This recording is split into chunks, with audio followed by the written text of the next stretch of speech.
Hello, everyone. This is Dr. LaKendra Red Smith, the Health Sector Director of Project Transition. Welcome back to our interview series where we interview high-performing athletes regarding their mental health and their transitions into life. Here we have with us today is the founder of Project Transition, Dr. Joaquin Wallace. Hello, sir. How are you? What's going on, Dr. Smith? I don't know if I'm a high-performing athlete.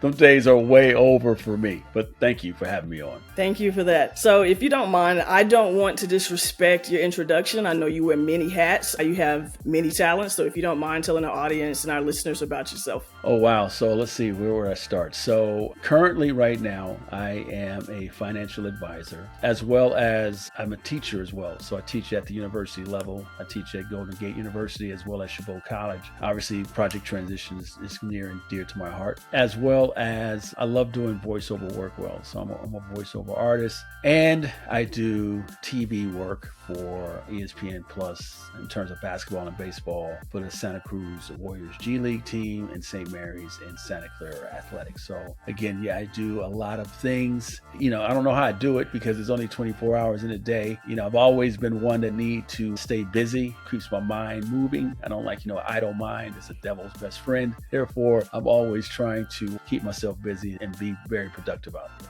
So do you mind expanding on your baseball career, your recruiting process, and just how all of that came to be? Yeah, so I grew up as an avid Oakland A's fan, so it's definitely hurting my heart that my A's are leaving. I grew up, watching the A's in the 70s, going to games, so to speak, World Series champions. So it's definitely something that's definitely near and dear to my heart. I'm really not happy about that. I went on and played high school baseball, and then I had a chance to go to California State Fullerton, which was one of the prominent baseball programs in the country. In 1983, I wound up leaving there, going to a junior college up north called College of the Siskiyous. And once I did my 2 years there, I had a chance to go either to Nicholls State in Louisiana, Arizona State, and that was pretty much it. And then I was leaning really towards Nicholls State because I wanted the opportunity to play in the SEC, so to speak, at that time. But, coach reached out to me from San Francisco State and said, hey, why go there? You can go here. And if you're a good enough athlete, then things can happen. You can get an opportunity to play at the next level. I didn't want to leave my mom. Again, I said, you know what, I'll just stay here. It's local and then go to San Francisco State. And that was the route that I chose in terms of my collegiate baseball career. So what challenges or obstacles did you face during that tenure? I noticed that you attended multiple schools, and so typically the preferred trajectory would be to attend that 4-year school and stay there, or at least, during that time frame, or attend a community college or junior college and transfer into senior college. And so I don't want to imply this, but it sounds like maybe potentially there were some obstacles. Do you mind expounding or just telling us what those obstacles were and how they impacted you? Absolutely. When I came out of high school, I really was not prepared to go to college. High school that I went to really didn't prepare me to go to college. And my main goal of going to college was to play professional baseball. That was it. I really didn't think about academics at all. And so when I first went to Cal State Fullerton, I was an academic probation, right? So, I was not prepared to go to class. And you're talking about someone who I graduated obviously from my high school, but my high school really didn't prepare us and me to go to the next level. And you know what? I don't know if they probably did or didn't, but I was really interested in that. I was really looking at playing professional baseball. That was kind of my goal. As I said, I grew up an Oakland A's fan. I wanted to play for the A's. I like every kid does when they want to play for their local hometown team. When I went to Cal State Fullerton, they don't force you to go to class. I wasn't living on campus. I stayed in a condominium because Cal State Fullerton was one of the top programs in the country at the time. The year before that, they won the College World Series. So when you think of Cal State Fullerton 1982-83, think of UConn basketball, think of Tennessee, Stanford women's basketball, UConn men that just won. So it was a very, very competitive program. The top of the top athletes had a chance to go down there, and to get an opportunity to be recruited to come down there and play implied that they felt that I was one of the top athletes to play in their program. Unfortunately, what happens when you get down to those situations, they don't tell you that there are other top athletes that are going to be there as well in regards to freshmen. So that, coupled with me not being academically prepared, I was on academic probation. Therefore, I had a couple of options. Option one was to stay the entire season to get eligible. So basically redshirt that season. Option two was to go to Fullerton Junior College, which I chose not to do. And option three was just to come home. And so I came home, and then I went to College of the Siskiyous after that because I had a couple of friends. Actually, my best friend at the time from my high school team went to Siskiyous as well. So I followed him to Siskiyous a semester later. That's good stuff. So Project Transition has recently launched its mentorship program, Project Success. A few of the matches that we have in the program, we've matched former athletes with current athletes. How important do you think mentorship would have had on you if you had the appropriate mentorship or the right guidance during that time frame? You know what, that is a great question because, later on in my life, I am considered a mentor. So what would it have done for me? For one, I would have had someone to actually explain to me, first and foremost, that redshirting is not bad, right? I mean, you're a freshman, I'm 17, 18 years of age, and you're at the top school in the country. So redshirting is not a bad decision. Stay in the program, get bigger, faster, stronger, and then you come back the next year as a redshirt freshman. Well, I didn't understand that, and I didn't know that. So I didn't have anyone guiding me on the right direction to do. My parents really didn't know. My mom was really basically saying, whatever makes you happy. My dad was kind of saying the same thing, but no one that I can look to and turn to and say, listen, put your skis in front of your head of your skis, right? Don't put the cart before the horse. Sitting out a year is not a bad situation. And I, thinking back, probably would have been the best decision for me, but we don't know because things happen for a reason. The trials and tribulations that you go through in your life, you're supposed to do that. And so I was supposed to leave there and go to College of the Siskiyous. Although at the time, it's like, this is the best decision. Looking back on it, it was the decision that was in my path. So I had to make that decision, and it was already laid out for me. So going to Cal State Fullerton really taught me a huge lesson. And in fact, that is the reason why I didn't go back to go to Arizona State or Nicholls State in Louisiana, because I've already had the Division I high level experience. I seen how it was, and I felt that at the end of the day, what you want to do is be able to play. You can't get seen sitting on the bench. So I made sure that I said, in this next situation, I want to make sure that I can play again, because if I go down to Nicholls State in Louisiana, it's a long way from home. I don't know what the competition looks like. I'm not shying from competition, but I don't know what's going on. I'm in a new part of the country, so to speak, in the South, Louisiana. I've never been there before, didn't take a recruiting trip there. So it would have been a ill-advised decision to do so. And then Arizona State, they were a top Pac-12 program as well. But again, they have high-level talent. Could I went down and play? I'm sure I could have, but at the end of the day, I felt that going to San Francisco State, being close to home, would give me the best opportunity to excel. And that's why I chose to go to San Francisco State. What impact did that transition, or honestly, that entire process have on your mental health? Well, obviously, you really don't know, because mental health is something that we don't even speak about in the African American community, right? That's nothing that we talk about. So at the time, I didn't know what it meant. I had anxiety, but I didn't know that I had anxiety, because anxiety starts in different ways in your stomach, so to speak. I would consider it being nervous, making these decisions, so to speak, the unknown that you don't know about. But, I think we all suffer some sort of anxiety, and some is more extreme than others. One thing that I like anyone else, I do have anxiety, but it doesn't paralyze me.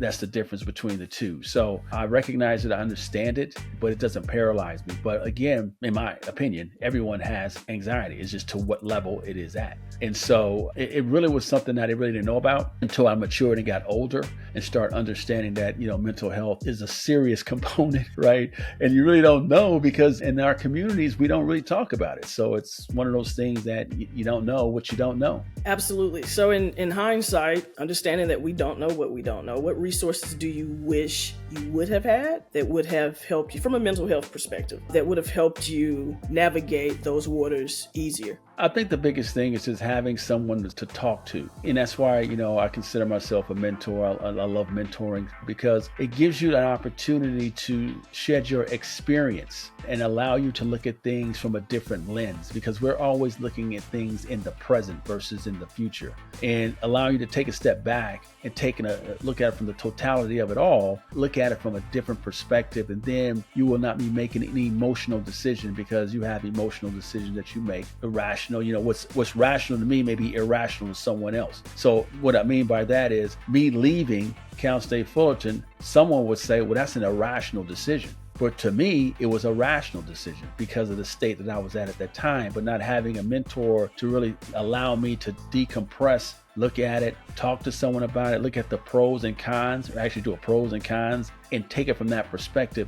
99% of the time, I would have stayed, because at the end of the day, it'll place me in a better position to achieve my dream of playing professional baseball. At some point, you've made these transitions from Cal State, so Division I, junior college, San Francisco State, correct? And you graduate. Now you're no longer an athlete. You have to transition into life, and you have to transition into a career. Can you elaborate a little bit on what that transition was for you, and what was it like? Yeah, I mean, it was difficult because, so I go back to San Francisco State. I had a coach named Mike Simpson, Dr. Mike Simpson. Actually, he was my coach. And he was always emphasizing education, getting your degree, making sure you get your degree. And he would always say, hey, listen, the chance of you playing professional baseball is X. However, if you get a degree, you will have that for the rest of your life. So he was always advocating for that. But I didn't want to hear that. I was like, man, I don't feel like hearing that. I'm trying to get to the league. And so when I graduated, what happens is in baseball, the draft was usually June 6th or June 7th. And so I received a letter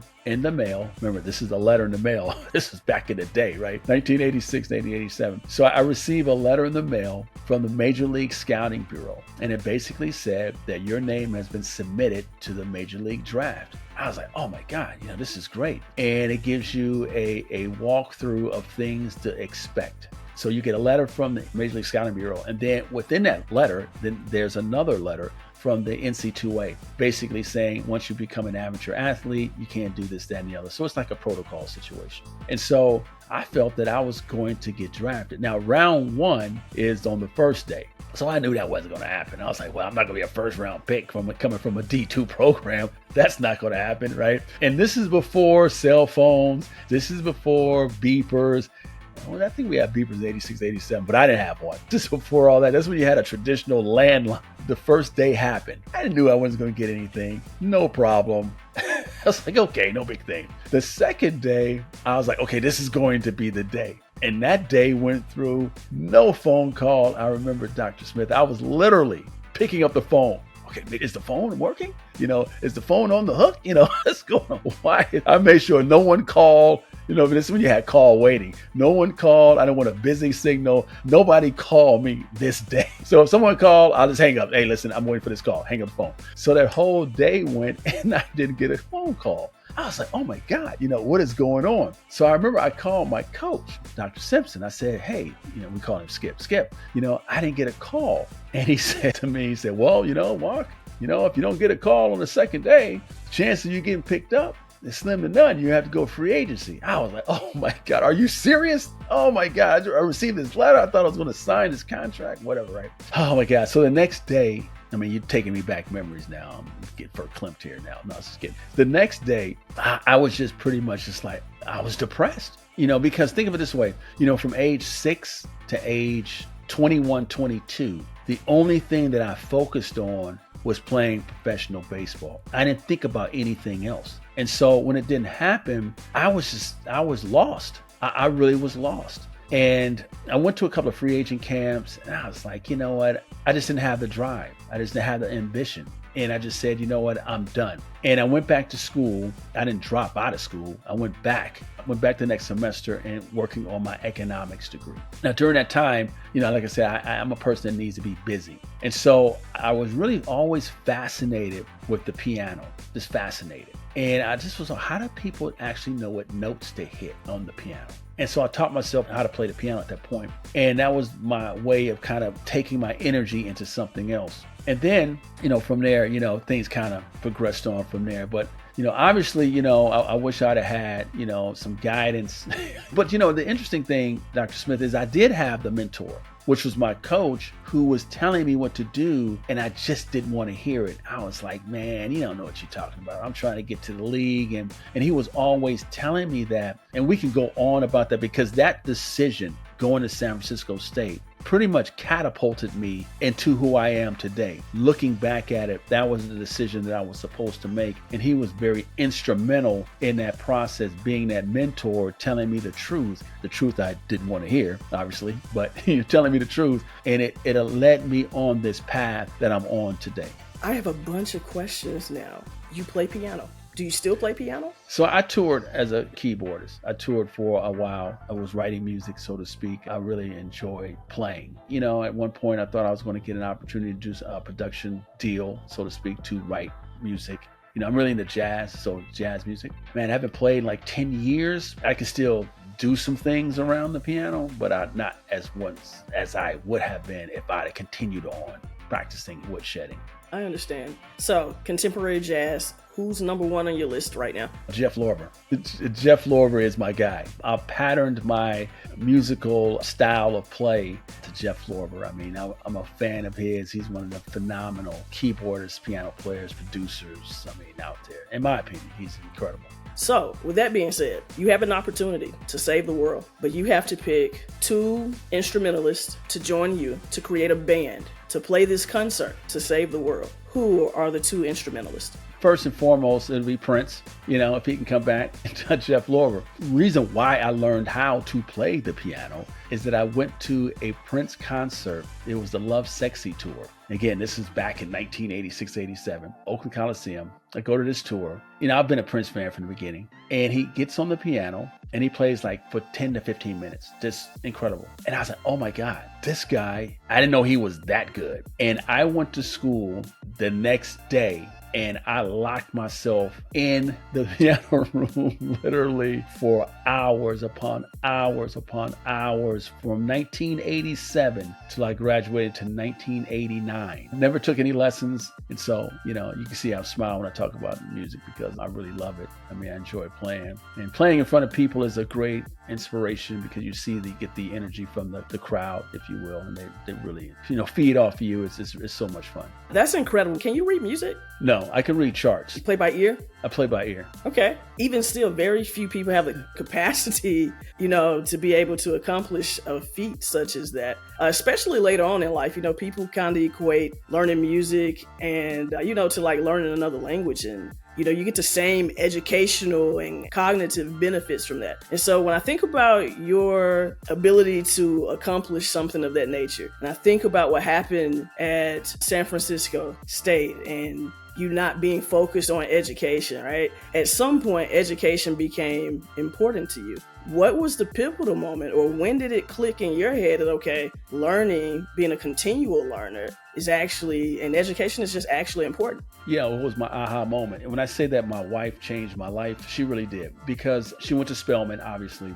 I graduated from San Francisco State. We get into this relationship and I seen life from a different lens. The people that she was in her circle, very educated, very talented individuals. So one particular day, this is when we were in our early dating stages, she had a party at her house. There was a gentleman there by the name of Andre Todd. Met him, handsome guy, but 6'2", 6'3", played football, Oregon State, played in the CFL, had an opportunity to play some NFL, didn't make it. We're talking, we hit it off really well. He looked like me, he talked like me. We just started talking. He asked me, he said, so where'd you go to school? I told him I went to school. He told me about his background. I said, yeah, I have a bachelor's in economics. And he said, well, I have a master's in economics. And I was floored because that was the first time in my life that I met someone that looked like me that had an advanced degree. And the great thing about it is that he didn't wear it, which is important. He didn't wear it. And why I say that, it's funny when I go out and do like speaking engagements, if you will, they would ask me these questions. And I would say that my first indication with someone with a master's degree was like Carlton on the Fresh Prince of Bel-Air. And I said, I didn't want to do that. I did not want to be that person. I was like, there's no way that I'm going to be that, sell out, so to speak. I said, I'm not going to be that person. And so when I met this guy, he wasn't like that. He was just a regular guy. He was a regular guy. And he's like, hey man, you need to go get your master's. I was like, what? He was like, yeah, man, you can do it. Go get your master's degree. I was like, why would I do something like that? We became really good friends. Through his encouragement, I looked at the steps to get my master's degree. I had to take a junior college class, had to take like a high level I think it was a trigonometry class. Math wasn't my thing. So I needed this trig class to get into Golden Gate. Trig was like, hold on, I barely got through algebra, right? So I'm doing trig now, right? I went through that process, passed the class with a C. So it allowed me to get into Golden Gate. And the first day I got into Golden Gate, the instructor says, this class, this is the first of your master's degree, it's going to take 36 months. Dr. Smith, I said, damn, 36 months. And it was an older guy sitting next to me. He said something that changed my life. He said, that is what's wrong with your people today. I look back, I'm like, well, who was this dude, right? So at break, I asked him the question. I said, so could you kind of expound on that? He said, listen, there's two things life's going to have. You're going to live or die, either or. He said, just think about this. If you went to school today, 36 months from today, and you finished a degree, you would always have a master's degree. You'd be 36 months smarter than you were when you started. I said, okay. He said, just think if you started today and quit, you will always say shoulda, woulda, coulda. I said, okay. He said, also think if you started today and you died in the 35th month, he said you'd be 35 months smarter than when you started. And once he told me that, my whole life changed, because I never looked at things with time. Either you're gonna live or die. And so the question is, so why do I do so many things? Because you only have so much time. So do as much as you can while you can, because at the end of the day, if you pass on, you're not here anyway. And so during that time, that allowed me to continue with my education, to continue on to do the things that I've been able to do, because I never looked at time. It's just either I'm gonna live or die. So that's been my kind of like my philosophy, that I don't really get caught up in time. I'm blessed to get up in the morning. I always say win the day. I'm always gonna win that day as much as I can anyway. That's awesome. And so at some point during your career, you became the first African-American to work in the front office of the San Francisco Giants baseball organization.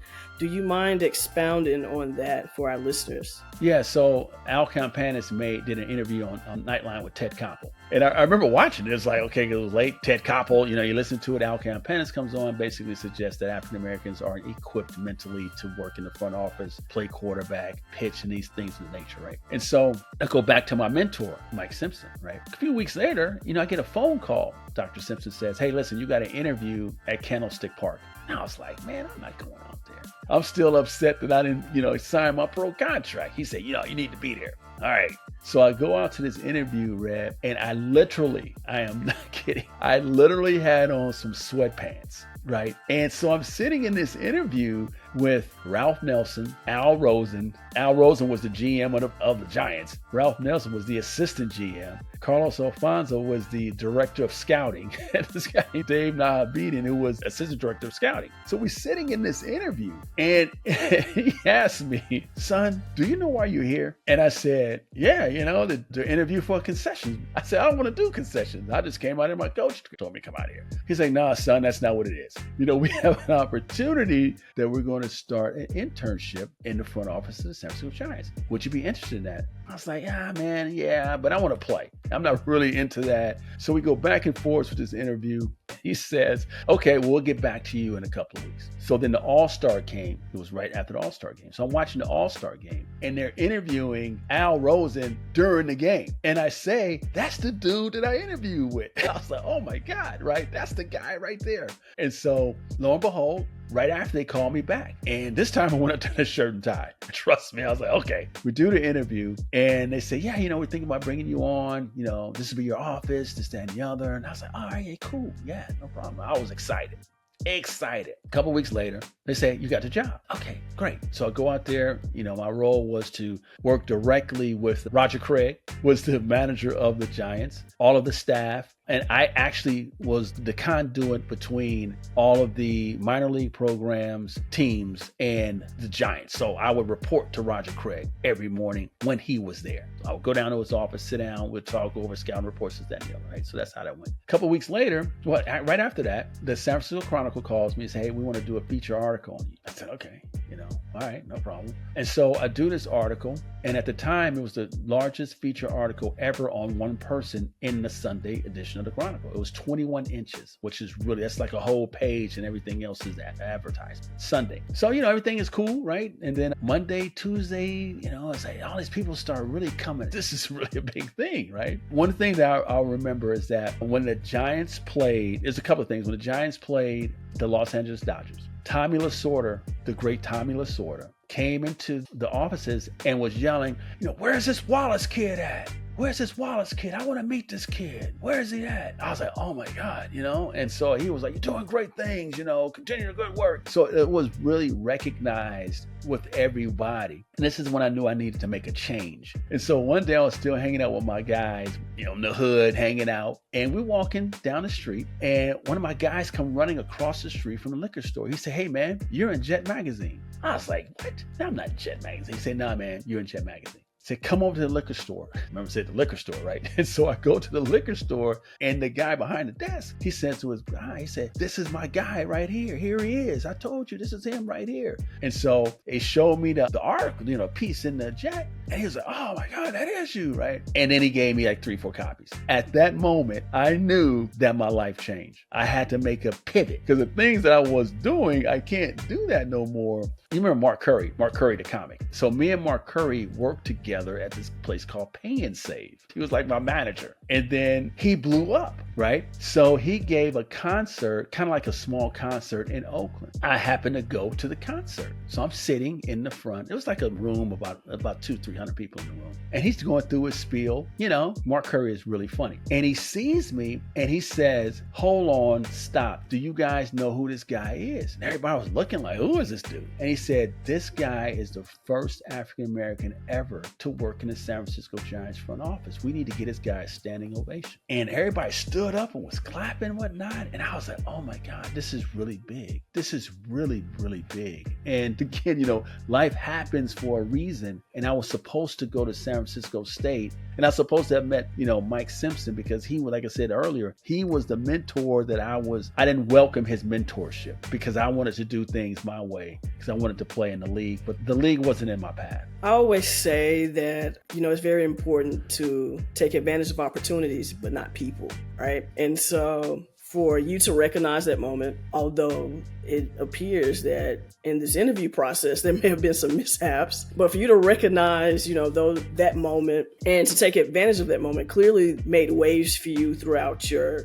career. So you worked in the front office for the San Francisco Giants. You were a head basketball coach for a university or an analyst for a G League, right? And at some point, you have to be able to recognize that these are opportunities and to maximize them. What advice do you have for anyone who is hesitant or doesn't really, or just basically is just unsure of what's my next step and how do I muster up the courage to take that first step? I think the biggest thing is you have to get out of your own way, right? You can self-sabotage your success too. One thing that, I've always learned that I've never really ran from a situation. I probably didn't understand it, but I've always embraced it. I've never said no. So when an opportunity came my way, I would never say, no, I couldn't do it. Always, yeah, I could do that. Yeah, I could do that. And I would learn how to do that. And so, because I always knew that you got to get your foot in the door. And oftentimes, we would say, I can't do that. And then the opportunity passes on to someone else. So when you get a chance to really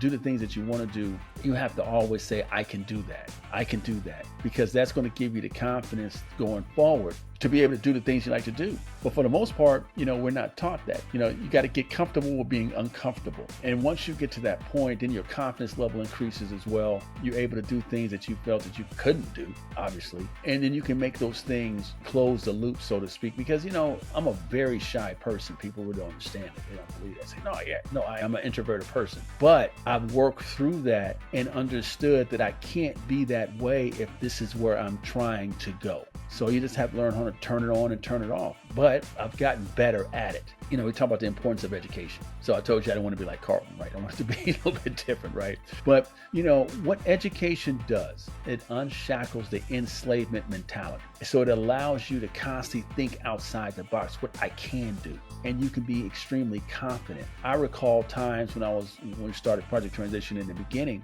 we won tons of awards, recognized around the country, what we were able to do. And I recall it was a time when I won the Nonprofit of the Year, Chamber of Commerce Nonprofit of the Year. And I remember going on the stage with everyone up there that got their awards as well. And I felt I belonged. It's like, yeah, no big thing. Hey, that's how you roll. No problem. Because educationally, you can't take that away from me. And I've always felt that as long as you have your education, that's why I'm so adamant on education. It's so important because it gives you the confidence. It gives you the confidence that you can do almost anything. And it gives you the ability to problem solve. It gives you the ability to communicate. It gives you the ability to research. It gives you the ability to make rational decisions. And so, one thing that I always tell people is that, your bachelor's degree is for your parents. Your master's degree is for you. Your terminal degree is for your culture. It's for your generation. It is your job now to transfer knowledge and information to uplift the culture. And so that's how I really,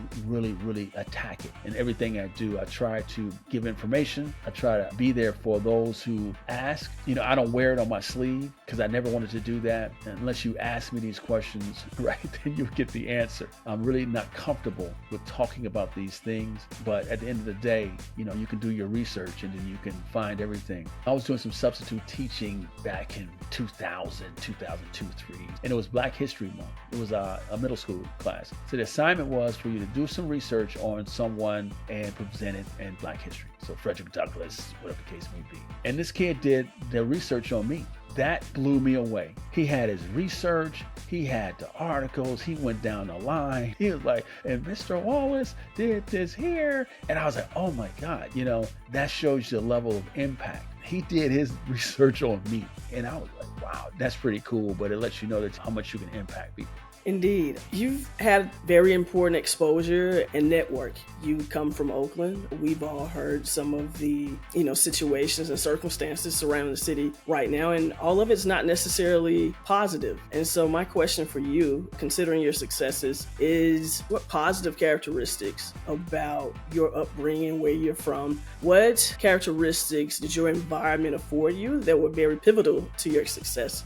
I think having a thick skin. When I grew up, bullying wasn't what it is today. So having thick skin, being very competitive, because the way that you got your respect was through athletics. So it was a few things that you could have done coming out of Oakland, in my ecosystem, so to speak. I could have been a drug dealer, I could have been an entertainer, or I could be an athlete. I chose to be an athlete. And so that allowed me the opportunity to be able to navigate through a very complex environment, an environment of scarcity, where they didn't really mess with us athletes. They just say, okay, you got to pass. Don't mess with the athletes because, they're trying to get to the next level. And so it really allowed me the opportunity to understand, the importance of competition, because everyone's competitive to some degree. And I take that into today. I'm very, very competitive. I'm uber competitive, probably too competitive, right? But that competitive nature, that stubbornness of being competitive has allowed me to get to where I'm at today. I don't fall by the wayside on decisions because I'm very stubborn in my competitiveness and I know exactly what I'm trying to achieve. Back into your career, post-athletic career, right? Again, you've accomplished many things, you've worn many hats. Out of those careers that you worked in, what was one challenge that you faced and how did you overcome that challenge? I think that obviously, being a person of color, African-American man, you're always going to have challenges regardless of what you do. And so how do you navigate that? And to me, it was all about education. Once I was able to get my education, I felt that no one was above me, if that makes sense. I could stand in a room with anybody. It didn't matter. I felt that with my education, there was no situation where someone was smarter in the room than I was. And I think from that allowed me to give me the confidence that I felt I could stand on my 2 feet in any situation. It doesn't matter. I'm confident in my communication. I can use a $10 word if I need to. I can be urban if I need to.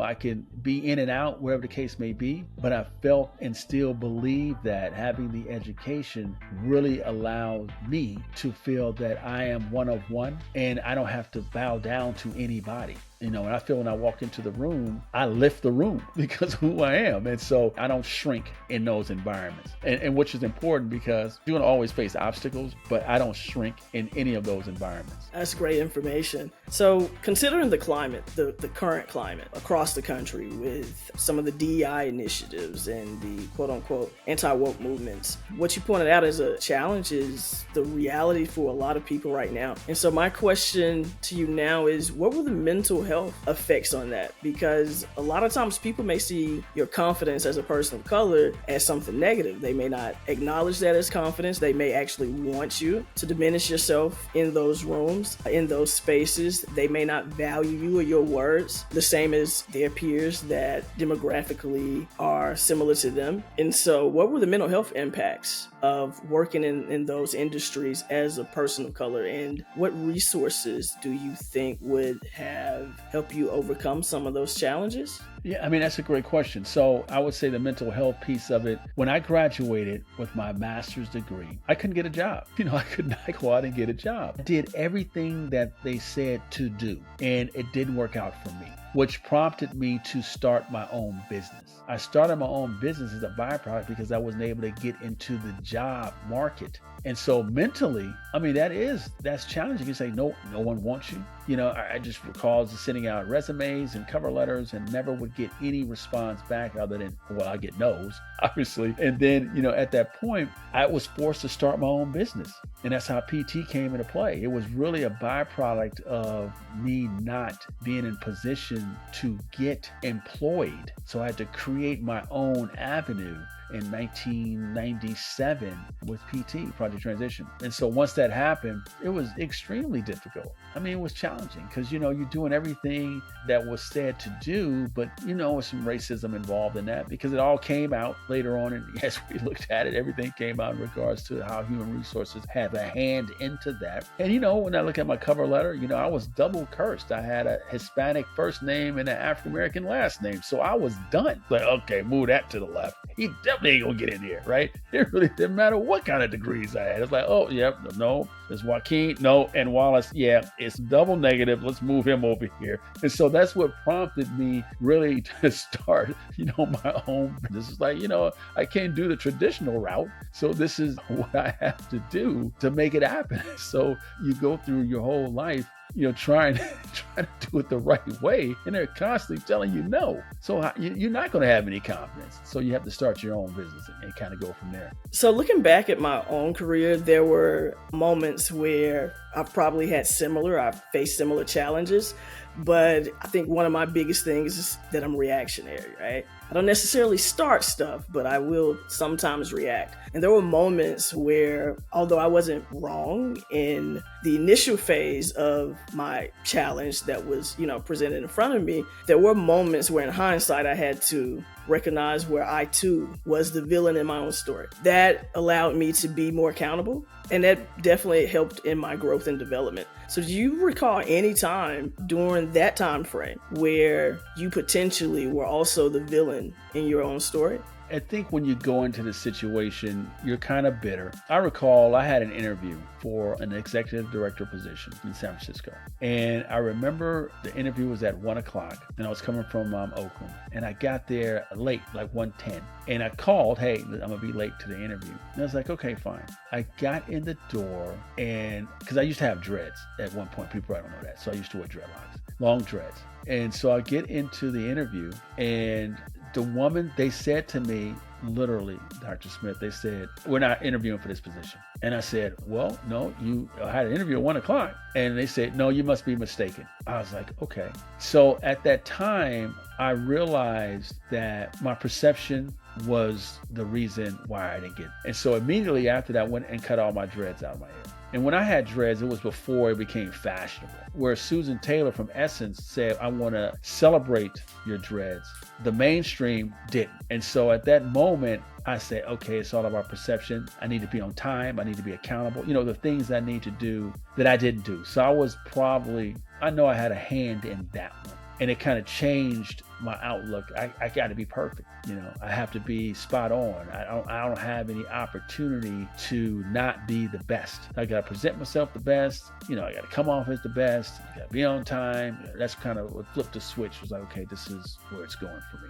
So it sounded like there were a lot of different variables over time where you decided, you know what, best route for me is to create my own establishment. Since you're the founder of Project Transition, would you please walk us through the process and development of this organization from then to now? Oh, wow. So one night I was on the internet, and this is the Personal Responsibility to Work Act, President Bill Clinton. And I recall being on the internet one night, and it just kind of happened. I looked at it and I seen the Personal Responsibility to Work Act, and I did some research on it, and I said, oh, this is pretty cool. And so one of the things that they talked about was that all of the programs that was geared towards the welfare to work client base, Project Gain and things of that nature, was really not successful because it really focused on one area, which was hard skills, no soft skills. And I said, man, what about if someone could come up with a program that does both, that does both hard skills and soft skills? Somebody can do that and make it into 12-week modules, and people can go out and graduate. You can establish all these relationships. And I said, okay, that's cool. And then I remember me and my wife was going through some names, and I always tease her about this. She's called it Project Skills. And I said, nah, I said, that ain't gonna work. I said, no. I said, what we're doing, we're transitioning people. Project Transition, there it is. And so, we laugh about that. So PT came into place in 1997, wrote the business plan, got the board of directors, and we applied for our first grant with the Alameda County Social Services. And they declined us, Dr. Smith. I was really not happy. But, at the time, I had to get a board of directors. So I got a board of directors, which was key. I got a board of directors, different functions. So I had a person he was the vice president of community development, which is the Community Reinvestment Act. So I got him on the board. I also received a person who worked for Wells Fargo, actually, both worked for Wells Fargo. He was in charge of leasing, all of the leasing of property, so to speak.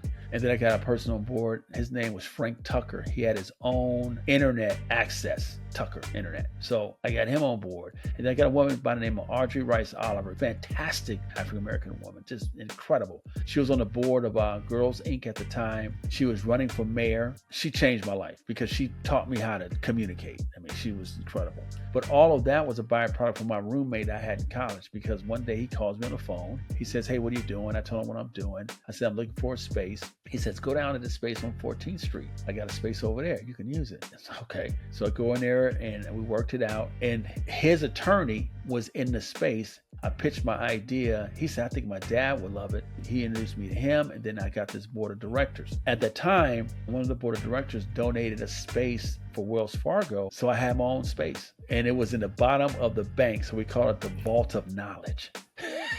Right? So we had this big old vault. And so we opened the door, he said, you're walking into the Vault of Knowledge, right? And so when I applied for the RFP, they declined me. And my first employee was named Monica Davis. She was a student of mine at Laney. And I remember I grabbed the proposal, I threw it across the room. It's like, what are they thinking about? And then she picks it up. She picks it up and says, guess what? They had us in the wrong section. That's why they declined us. Because I just threw it. And she read through it. She said, we need to call them back. We scheduled an appointment. They came back down and said, oh, this is an incredible facility. We built it out. And they gave us our first $100,000 grant. It put us on what they call a demonstration project.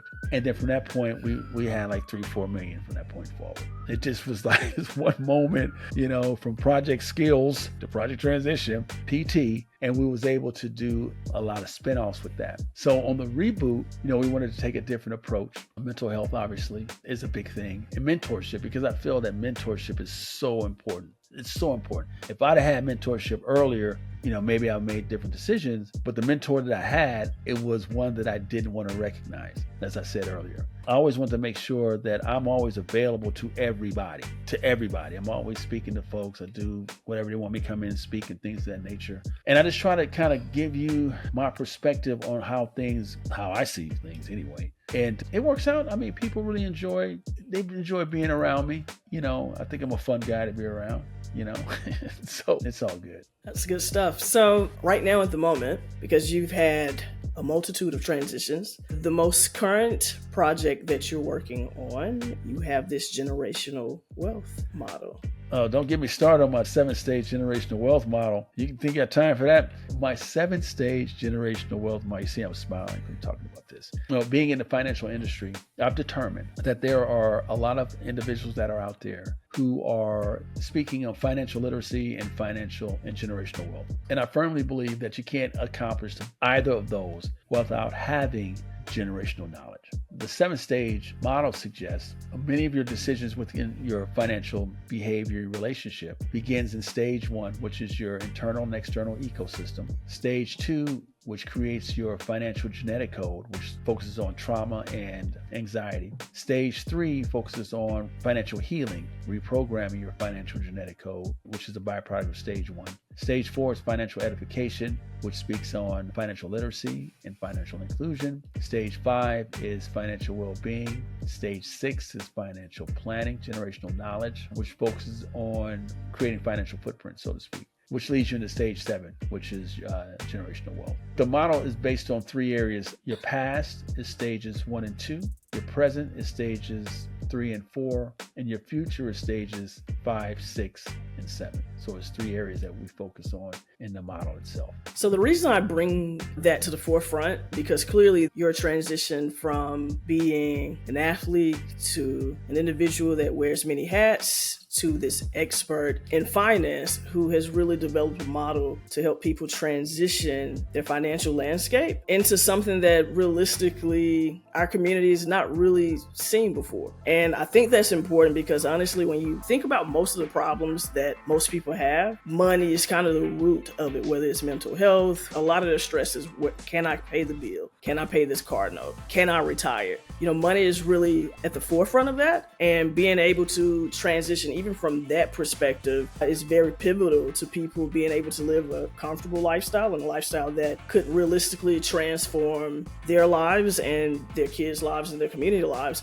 And that really ties back into Project Transition's total mission, considering the fact that we're just very community-based, community-driven, and educational. So, Dr. Wallace, with that being said, thank you for your time. But before we wrap this up and we leave, do you have any nuggets that you'd like to leave with us? One thing is that, continue to strive and become educated. I'm always going to go back to that.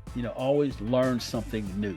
Keep your mind active. Continue to learn. Continue to challenge yourself and be comfortable with being uncomfortable. I think that's where you do most of your growing. That's where you do all of your growing, right? When you're in a very uncomfortable environment. So definitely continue to do that. Don't settle. Always be the best and try to win the day. Do you have any upcoming projects or anything like that you'd like to mention? We have our podcast, which is the New Wealth Wave podcast. We're really excited about that. We just launched it start of the year and it's gaining some momentum. We've got some great guests that comes on the podcast itself. It really focuses on the 7-stage generational wealth model, and we make sure that we are speaking in regards to their expertise in a particular piece of the model itself. So it's just not me communicating. It's kind of an interview format, and we pose questions to them, those individuals that come on, and I'm very excited on how it's turning out, starting to gain some momentum. Thank you for that. Again, I am Dr. LaKendra Red Smith. We'd like to thank Dr. Joaquin Wallace for interviewing with us today and his time. You can learn more at drjwallace.com and search for Dr. Joaquin Wallace on every social platform to follow his work. Also, listen to and watch the New Wealth Wave podcast on YouTube and your favorite podcast platform, and of course on all of his socials. Again, thank you all for listening and have a great day.